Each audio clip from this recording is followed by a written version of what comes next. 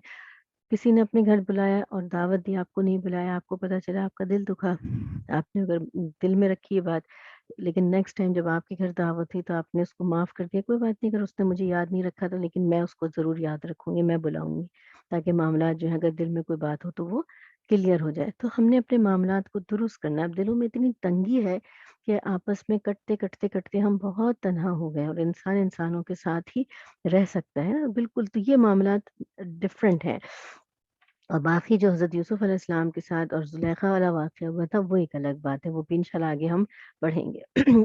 اب یہاں دیکھیے انہوں نے آگے جو ہے کیا کہا کہ قالوا یا ابنا ما لک لا تأمنا علی یوسف وإنا له لناصحون۔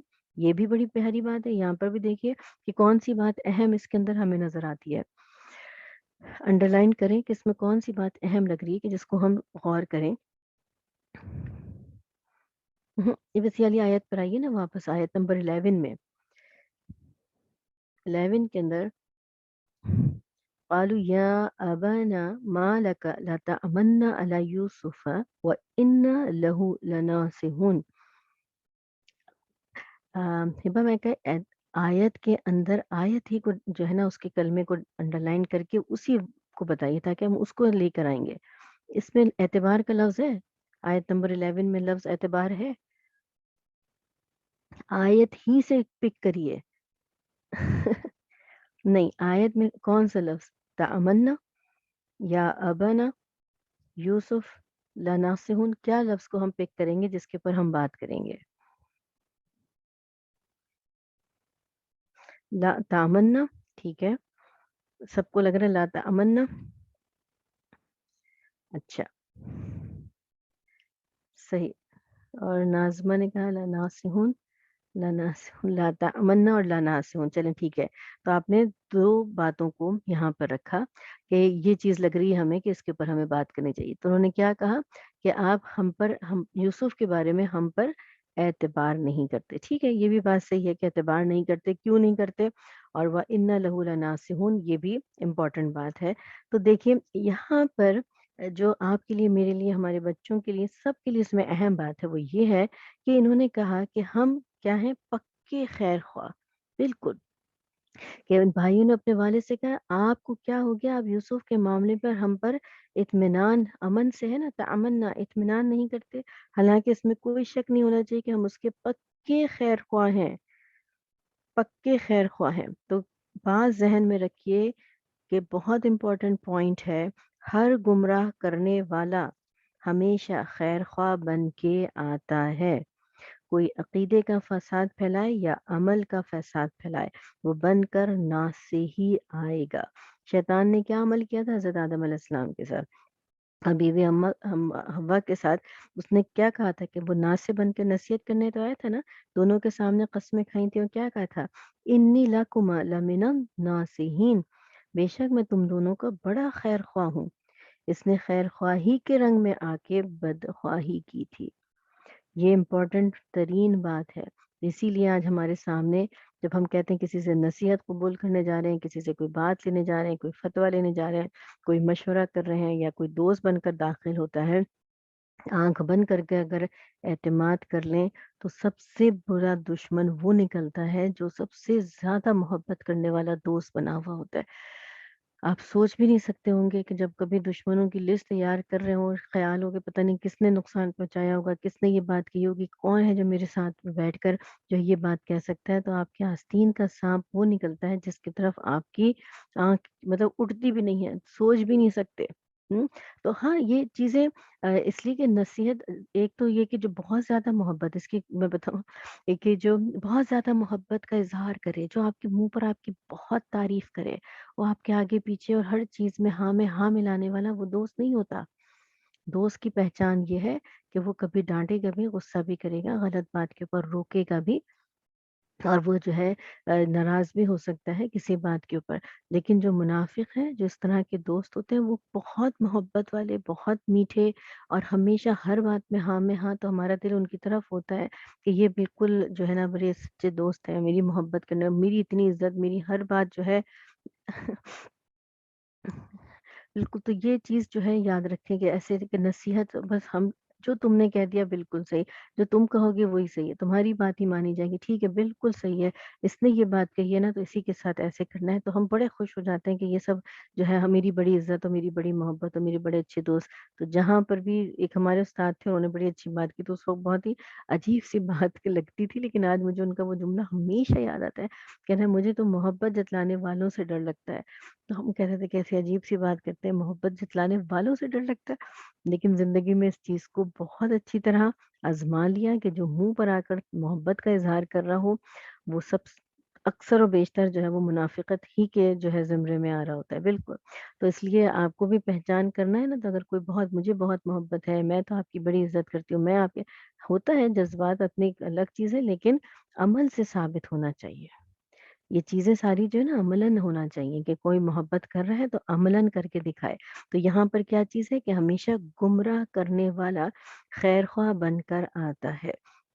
تو ایک نیک نوجوان کو دوست برے راستے پر لے جاتے ہیں، اگر کوئی جو دوست ہیں اگر لے جاتے ہیں، تو اگر برائی کی طرف لے جا رہے ہوتے ہیں تو یہ کہہ کے لے جاتے ہیں کہ چلو یہاں پر برائی ہے اور برائی کام کرنا ہے، نہیں، بس یہ جگہ ہے انجوائمنٹ کی ہے، تھوڑا سا انجوائے کر لو، گھر والوں کو بتانے کی ضرورت نہیں، پوچھنے کی کیا ضرورت ہے، اجازت کی بھی ضرورت نہیں ہے، اسکول ٹائم، کالج ٹائم، اسی ٹائم پر جائیں گے، اسی ٹائم پر واپس آ جائیں گے، اسی طرح بہکاتے ہیں نا دوست کہ دوستی ہے تمہیں انجوائے کرواتے ہیں، تمہیں لے کر چلتے ہیں، اور پھر ایک دوسرے پر اعتماد، اور ایک دفعہ اگر قدم بھٹکتا ہے یا آگے جاتا ہے تو پھر واپس آنا بڑا مشکل ہو جاتا ہے۔ بالکل یہ دوستوں کی جو ہے دعائیں کرنا چاہیے، اللہ ہماری اولادوں کو بھی نیک اور صالح دوست عطا فرمائے، اور ہماری اولادوں میں بھی نیکیوں کو اللہ جاری فرمائے کہ آپس میں ایک دوسرے کی محبت عطا فرمائے۔ تو یہاں پر جیسے بات ہوئی کہ خیر خواہ اور بدخواہ کی پہچان کیا ہونی چاہیے، جیسے آپ نے کہا نا کہ کیسے پتہ چلے کہ کون خیر خواہ ہے اور کون جو ہے وہ بدخواہ ہے، تو نیکی کی بات کرنے والا بھی خیر خواہ بن کے آتا ہے، برائی کی بات کرنے والا بھی خیر خواہ کی شکل میں آتا ہے۔ تو حقیقی خیر خواہ کون اور بدخواہی کرنے والا کون، تو اس کا فیصلہ قرآن پاک نے کیسے کر دیا؟ تمہارے اصل خیر خواہ انبیاء علیہم السلام تھے، جنہوں نے آ کر اپنی قوم سے کہا تھا انا لکم ناصح امین۔ انہوں نے بھی تو یہی بات کہی تھی نا کہ میں خیر خواہ اور امین بھی ہوں، تو انا لکم ناصح امین، تو اس میں امپورٹنٹ پوائنٹ کیا ہے ناسح امین کے اندر؟ ناسح امین کے اندر امپورٹنٹ ترین بات کیا ہے؟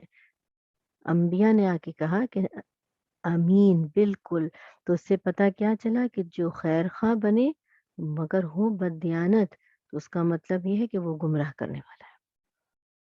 ٹھیک ہے، تو قرآن مجید نے دو الفاظ ناسحون امینون سے بات نکھر کر سامنے کیا لے کر آگے کہ جو خیر خواہی کا دعویٰ کرے گا کہ وہ کرنے کو کیا کہہ رہا ہے، اگر وہ راستے سے بھٹکا رہا ہے، نشے کی چیزوں پہ لگا رہا ہے، تعلیم سے ہٹا کر بری چیزوں میں لگا رہا ہے، تو یہ خائن ہے، امین نہیں ہے، کیونکہ وہ آپ کے وقت کو، آپ کی صلاحیتوں کو، سب چیزوں کو کہاں لے جا رہا ہے، بری راستے کی طرف لے کر جا رہا ہے.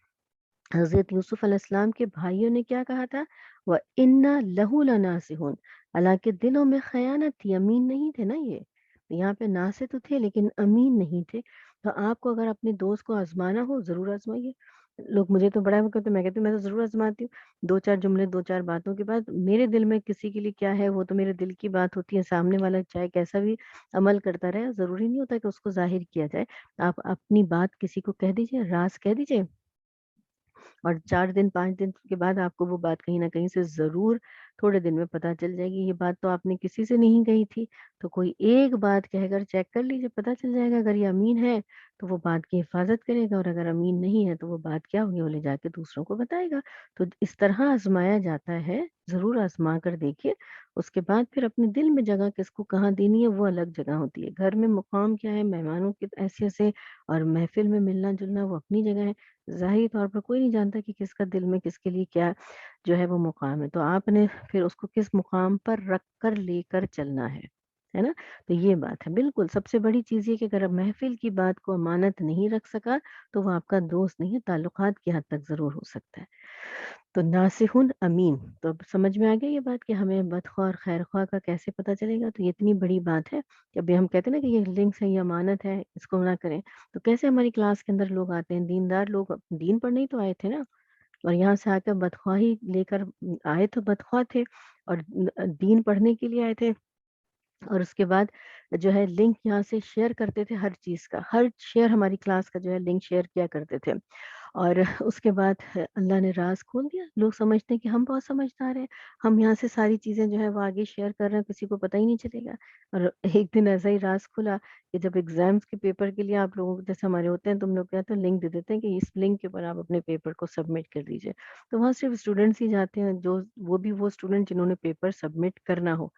وہاں پر آپ کو ایک آدمی یا کوئی ایک نیا نمبر نظر آ رہا ہے کہ وہ پہلے ہی لنک کو کلک کر کے بیٹھا ہوا ہے. تو اس کو سارے لنک شیئر کیے جاتے تھے، تو لہٰذا تو چور پکڑا گیا. وہاں ہم نے کہا یہاں پر یہ کیسے جو ہے اس لنک پہ کوئی نیا نمبر موجود ہے. تب جا کے اللہ نے اس راز کو کھلوا دیا اور بتا دیا کہ یہ ہمارے درمیان بیٹھنے والے ایسے بھی لوگ ہوتے ہیں جو آتے ہیں یہاں پر دین کے نام پر، اللہ کے ذکر کے لیے، اللہ کی محفلوں میں بیٹھ کر بھی خیانت کرنے کے لیے آتے ہیں. ہم؟ تو کس قدر مطلب جو ہے یہ اس سے زیادہ بڑھ کر تباہی کی راستہ اور کیا ہو سکتا ہے کہ لوگ آپ کو یوز کر رہے ہوں اپنے لیے کہ آپ وہاں سے یہ کام ہمارے لیے کریں. تو یہ دیکھیے بدخواہ تو وہ بھی تھا جس نے اس کام پر لگایا، اور جس نے یہ کام کیا اس کے اپنے اندر بھی جو ہے امانت نہیں تھی، ورنہ وہ کیا کرتا، یہ کام کر رہا ہوتا کہ امانت کو جو ہے وہ خیانت کرے. تو بہت ساری چیزیں جو ہے امانت میں کے زمرے میں آتی ہیں. تو انا لکم ناصح امین، تو یہ انبیاء کا جو ہے کہنا اپنی قوم کے لیے، اور انبیاء والا کام اب آپ کے میرے ذمہ ہے. تو ہم نے بھی اسی طریقے سے انشاءاللہ تعالی ہر امانت کی ایک دفعہ بات ہو گئی. پھر دوسری بات ناصح امین، یہ یاد رکھیے گا کبھی بھی آن لائن پڑھنا آسان ہوتا ہے کیونکہ کوئی دیکھ نہیں رہا ہوتا پیپر دیتے وقت. اس وقت لوگ جو ہے ادھر ادھر سے دیکھ کر پیپر سالو کر کے بھیج دیتے ہیں. اکثر لوگ بتا رہے ہوتے ہیں کہ نہیں انہوں نے نا پیپر جو ہے چیٹنگ کی تھی یا کہیں سے دیکھا تھا تھوڑا بہت. تو یہ اللہ دے بالکل. تو پھر آپ کو کیا فائدہ ہوا ایسا دین پڑھنے کا جب پہلے سٹیپ پر پیپر دیتے وقت آپ اپنی امانت اور آپ نے جو وعدہ کیا تھا وہ پورا نہ کر سکے. تو پورے سال کی محنت جو ہے وہ کیا ہو گئی، زیرو. ہم؟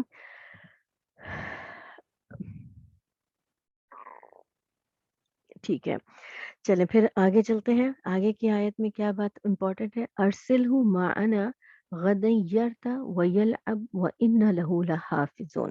تو اب ان کو ہمارے ساتھ بھیج دیجئے تاکہ کل یہ ہمارے ساتھ کیا کریں گے، کھیل کود کریں. ہم باہر جائیں گے اور یہ ہمارے ساتھ کھیل کود کریں، اور یقین رکھیں کہ ہم ان کی پوری حفاظت کریں گے۔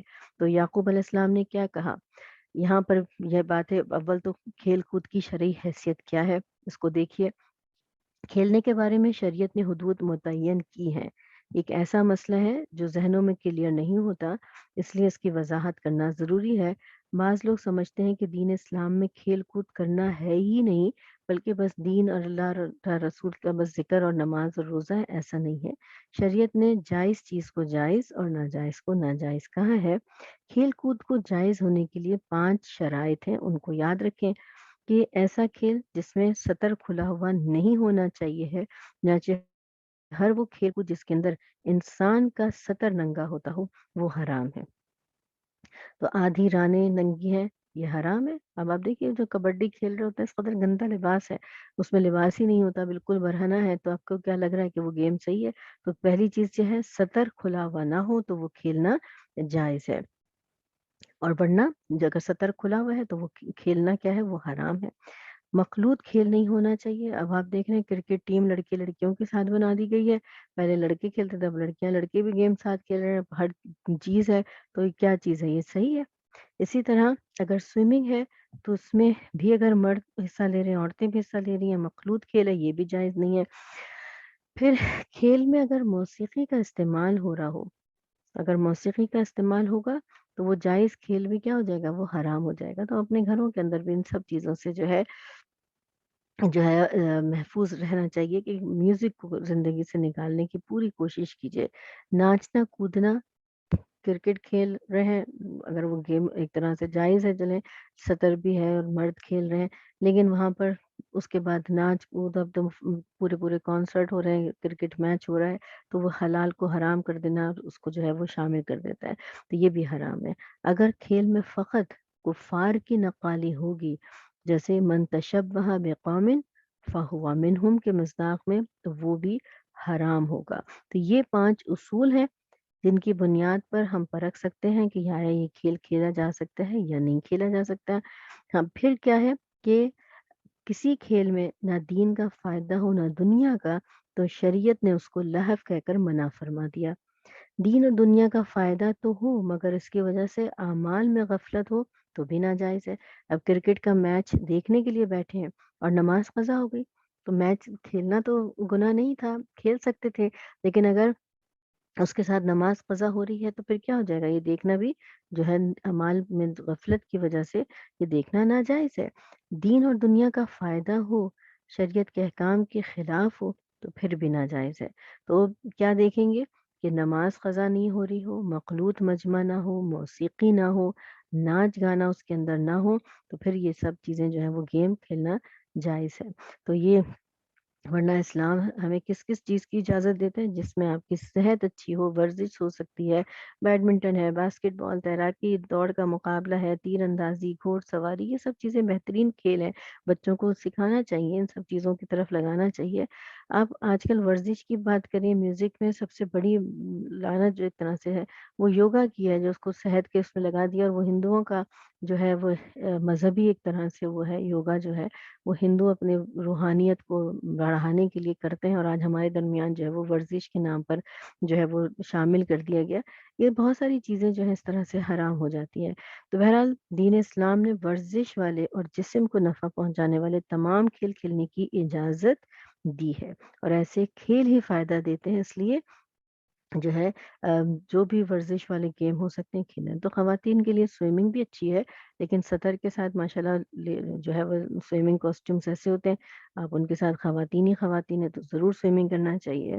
ایسے جو بھی گیمس ہیں جس میں آپ کو باڈی جو ہے ایکٹیو ہو، ورزش ہو سکتی ہے، تو وہ ضرور کھیلنا چاہیے، اس سے منع نہیں کیا۔ یہاں پر ایک بات اور دیکھیں کہ جب کہا قال انی لیحزننی، اس پہ بڑے اہم بات کو ذرا سمجھیے گا۔ قال انی لیحزننی ان تذهبوا به واخاف ان یاکلوه الذئب وانتم عنه غافلون۔ ان کو کیسے پتا چلا کہ اگر تم ان کو لے جاؤ گے تو اس کو بھی سکتا ہے، اور یا اس کے لے جانے سے مجھے غم پہنچے گا۔ انی لیحزننی ان تذهبوا به، تم اسے لے جاؤ گے تو مجھے غم ہوگا۔ تو باہر کھیلنے جائیں بچے یا کہیں گھومنے جائیں، پکنک پارٹی پہ جائیں، تو اس میں غم کی کیا بات ہو سکتی ہے؟ کیا ذہن میں تھا؟ کیوں حضرت یعقوب علیہ السلام یہ انہوں نے کہا کہ مجھے غم ہوگا؟ بالکل، کیونکہ وہ ان کی نیت کو پہچانتے تھے۔ اور نیت کو کیسے پہچانتے تھے؟ اس لیے کہ اللہ تعالیٰ نے ان کو فراست مومنانہ عطا کی ہوئی تھی۔ یہ کیا ہوتی ہے مومنانہ فراست؟ کہ انہوں نے اس کی بنیاد پر کہا کہ اگر تم اسے لے جاؤ گے تو مجھے اس کی جدائی کا غم ہوگا، اور مجھے اندیشہ ہے کہ کسی وقت جب تم اس کی طرف سے غافل ہو تو کوئی بھیڑیا اسے کھا جائے۔ کیوں؟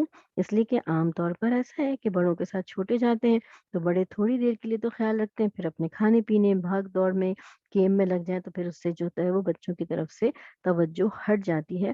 تو حضرت یعقوب علیہ السلام اس بات کو سمجھ گئے تھے کہ یہ بھائی جو ہے اپنے اس بھائی سے غافل ہو سکتے ہیں، اور اس کے نتیجے میں کیا ہے، جنگل میں جا رہے ہیں تو کوئی بھیڑیا ان کو کھا سکتا ہے۔ تو اس لیے فرمایا انی لاہیا ظنونی، مجھے غم ہوگا، کیونکہ محبوب کو غم پہنچے تو بھی غم ہوتا ہے، اور غم پہنچنے کی توقع ہو تو بھی دل مغموم ہوتا ہے۔ تو مطلب کیا بات ہے اس کے اندر، کہ اگر وہاں پر وہ جو ہے اکیلے بچے کو چھوڑ کر چلے گئے کہیں، اور کھیل کود میں دوڑ کر وہ اکیلے وہاں پر بیٹھے ڈر رہے ہوں گے، ان کو غم پہنچ سکتا ہے، تنہائی کا، بچے ہیں چھوٹے ہیں، تو اس کو تصور کر کے کہ میں غمگین ہوں گا کہ میرا محبوب جو ہے وہ غم میں ہے، ایک تو یہ وجہ ہے، اور دوسرا کہ اگر غم پہنچنے کی توقع ہو تو پہلے سے دل مغموم ہو چکا ہوتا ہے۔ تو یہی ہے کہ بیماری شروع نہیں ہوئی ہوتی اور وہ پہلے ہی پریشان ہو جاتی ہے، ماں کا یہ حال ہوتا ہے نا، ذرا سا زکام کھانسی کچھ تو بھی ایسا نہ ہو بچہ زیادہ بیمار ہو جائے، تو یہ حزن کہلاتا ہے، وقت سے پہلے بھی جو کوئی پریشانی آ جائے۔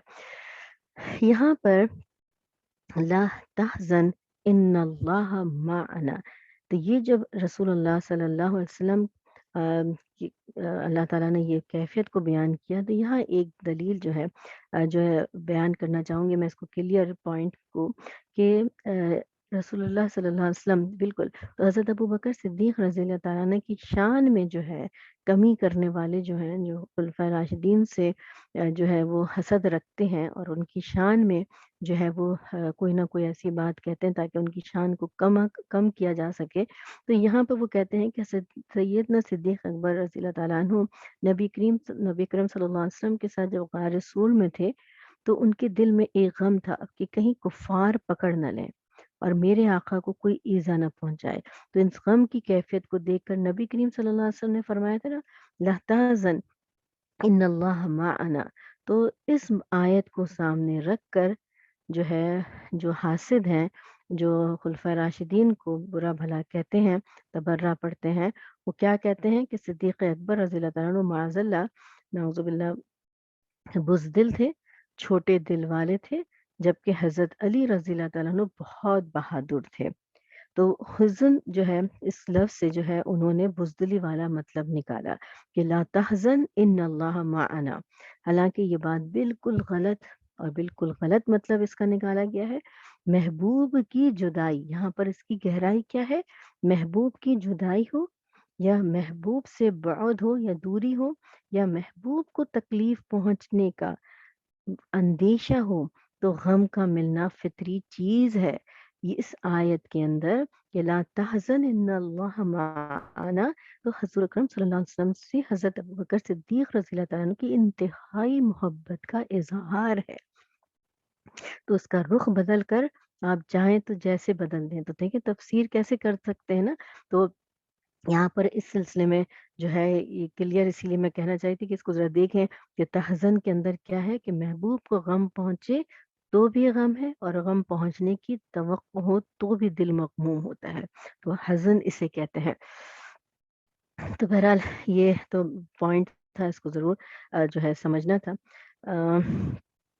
باقی تو بہت دلائل ہیں اس بات کے اوپر۔ دوسری بات یہ کہ وہ اخاف و ایا کلہ الذئب، مجھے اندیشہ ہے کہ اس کو کہیں بھیڑیا نہ کھا لے۔ تو یہ کیسے پتا چلا ہے نا کہ جو ہے اس کو بھیڑیا نہ کھا لے؟ تو حضرت یعقوب علیہ السلام کی فراست کہ وہ پہچان گئے، تو یہ فراست مومن کو تقوی کی وجہ سے ملتی ہے۔ نبی کریم صلی اللہ علیہ وسلم نے فرمایا اتقوا فراست المؤمن فإنه ينظر بنور اللہ، مومن کی فراست سے ڈرو، وہ اللہ کے نور سے دیکھتا ہے۔ کتنی بڑی بات ہے نا؟ تو کتابوں میں 3 لوگوں کی فراست بڑی عجیب تھی۔ عزیز مصر کی فراست، عزیز مصر نے کیا کہا تھا؟ حضرت یوسف علیہ السلام کو دیکھتے ہی اس نے پہچان لیا تھا کہ یہ بڑی صفات والا بچہ ہے۔ اپنی بیوی سے کیا کہا تھا کہ اسے اچھے انداز سے رکھنا، ہمیں اس سے فائدہ ہوگا۔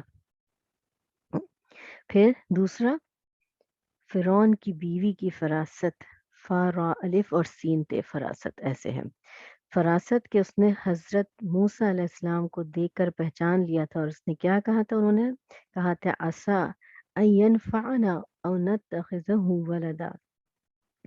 سیدنا صدیق اکبر رضی اللہ تعالیٰ عنہ کی فراست کہ حضرت عمر رضی اللہ تعالیٰ عنہ کو پہچان لیا تھا کہ اگر میں اپنے بعد ان کو خلیفہ بناؤں تو یہ اسلام کے مضبوط ہونے میں مدد دیں گے۔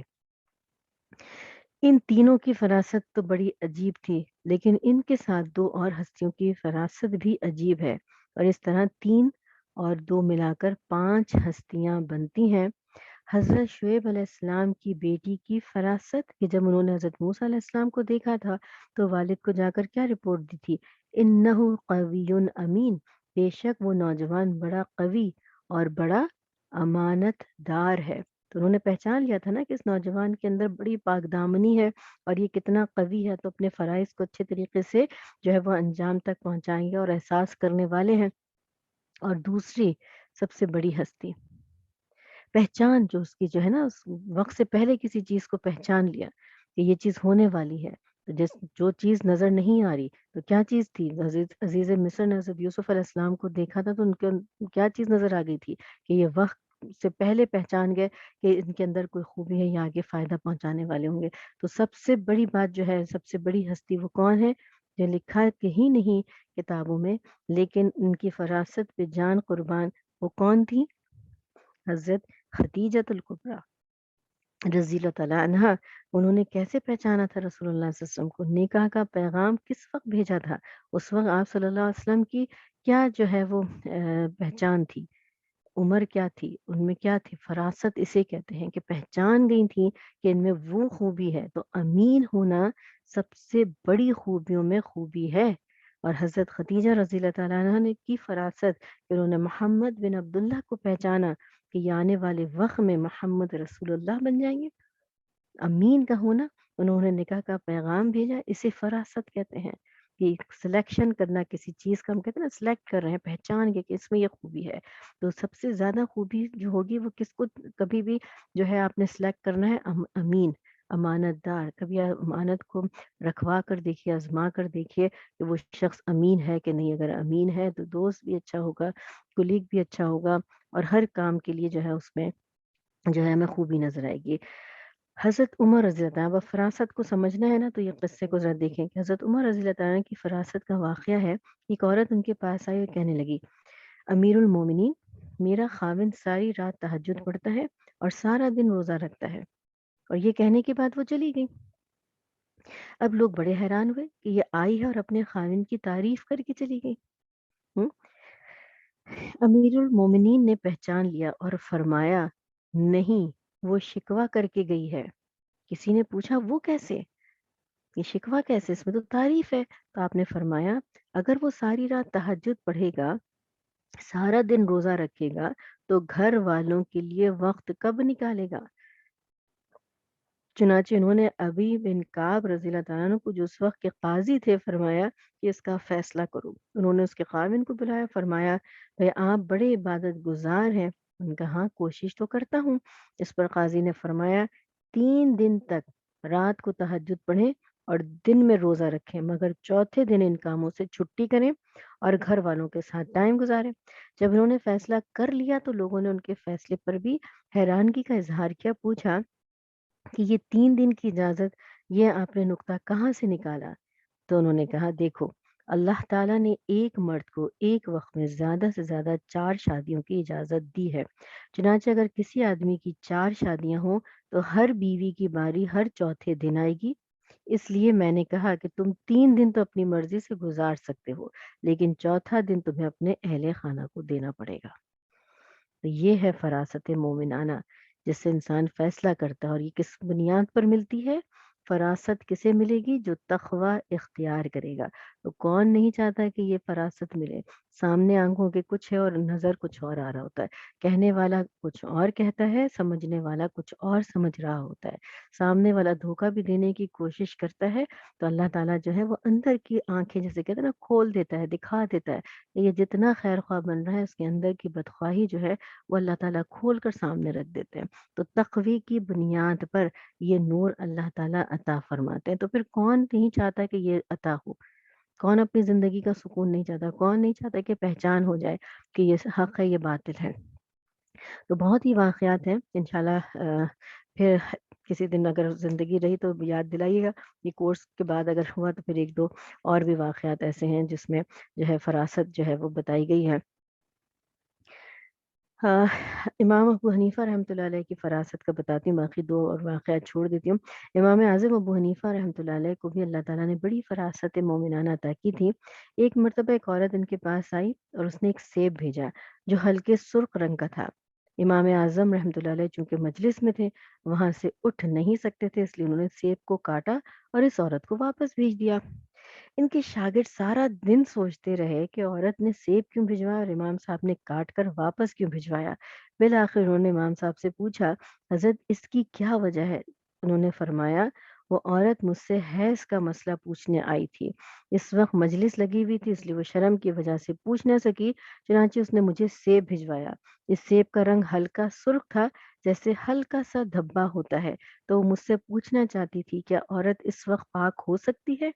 جب صرف دھبا تک نوبت آئے تو میں نے اس کے جواب میں سیب کو کاٹ کے بھیجا کہ نہیں، جب تک سیب کے اندر کی سفیدی کی طرح سفیدی نہیں ہو جاتی اس وقت تک پاک نہیں ہو سکتی۔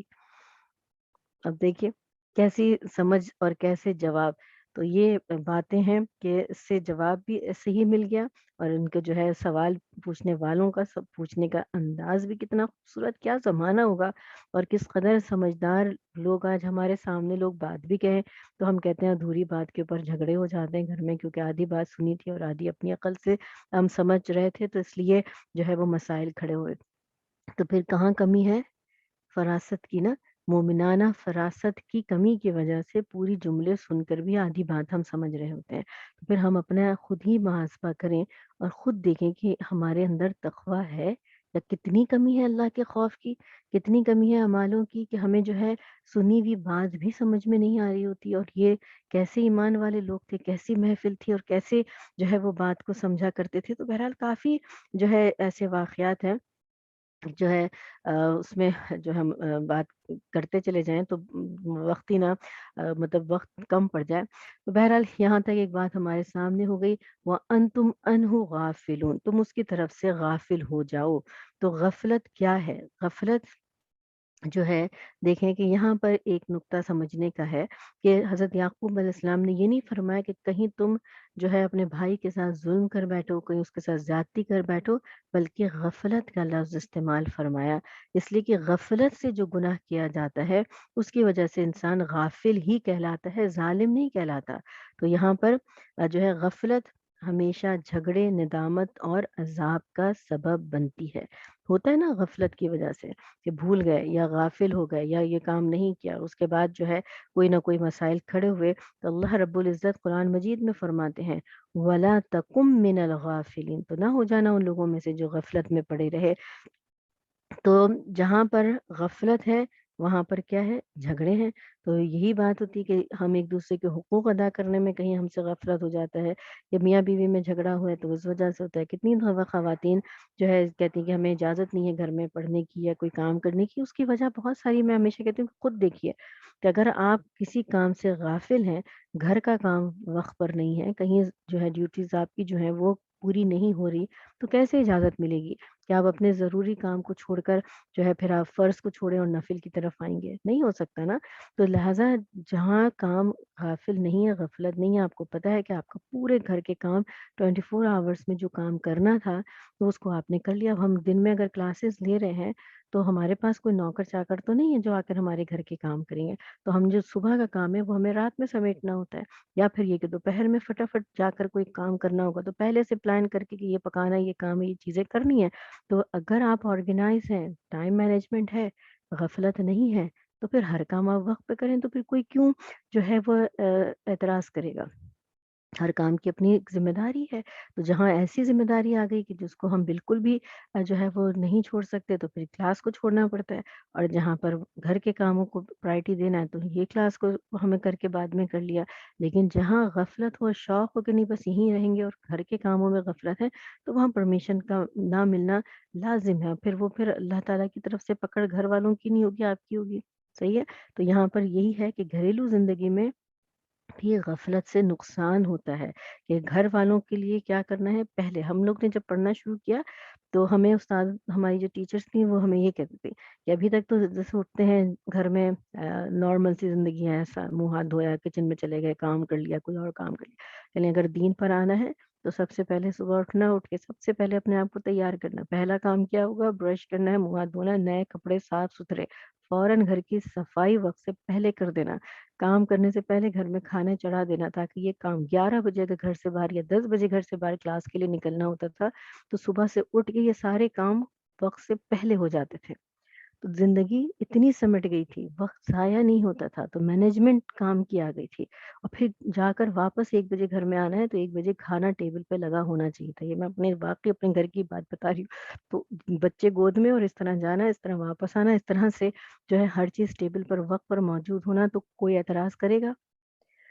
تو ٹائم مینجمنٹ، وقت ضائع نہیں، پھر ایسی چیزیں کہ کس طرح سے وقت کو کرنا ہے، کہیں غفلت نہ ہو، کوئی چیز کی کمی نہ رہ جائے، تو پھر آپ ایکسٹرا جو ہے وہ ایفرٹس اپنے دکھا رہے ہوتے ہیں، وقت کو زیادہ ایکٹیو، پھر جہاں ذرا سا وقت ہم نے جن کو فالو کیا ماشاء اللہ ان کو بہترین جو ہے اجر عطا فرمائے، وہ 2 گھنٹے کے سفر طے کر کے دبئی سے ابوظہبی لیکچر دینے آتی تھی، تو کہتی تھی 2 گھنٹوں کے اندر میرے پورے مہینے کا جو ہے وہ ادرک لہسن چھل جاتا تھا پورے راستے، ہم اس طرح سے صفائی مطلب اپنا جو ہے وہ ڈھیر سارا لہسن رکھ لیتی تھی کہ میں وہ چھیلتی ہوئے راستے بھر آؤں گی تاکہ 2 گھنٹے کا سفر جو ہے وہ میرے 1 مہینے کا یہ کام کمپلیٹ ہو جائے گا، میرے راستے میں یہ چیز میں کر لوں گی، تو یوں ہم گھر کے کام کے ساتھ دین کے کام کو لے کر چلنے والے ہوتے تھے، تو یوں نہیں کہ سو کے اٹھے ابھی الارم لگا ہوئے کلاس بھی گزر گئی پھر اب اٹھ کر آیا پھر ادھر سے پیچھے سے جو ہے لوگ بات کر رہے ہیں اور گھر میں مسائل ہو رہے ہیں، تو غفلت کے یہاں پر اپنی زندگی کے اندر سے کس طریقے سے اس غفلت کے جو ہے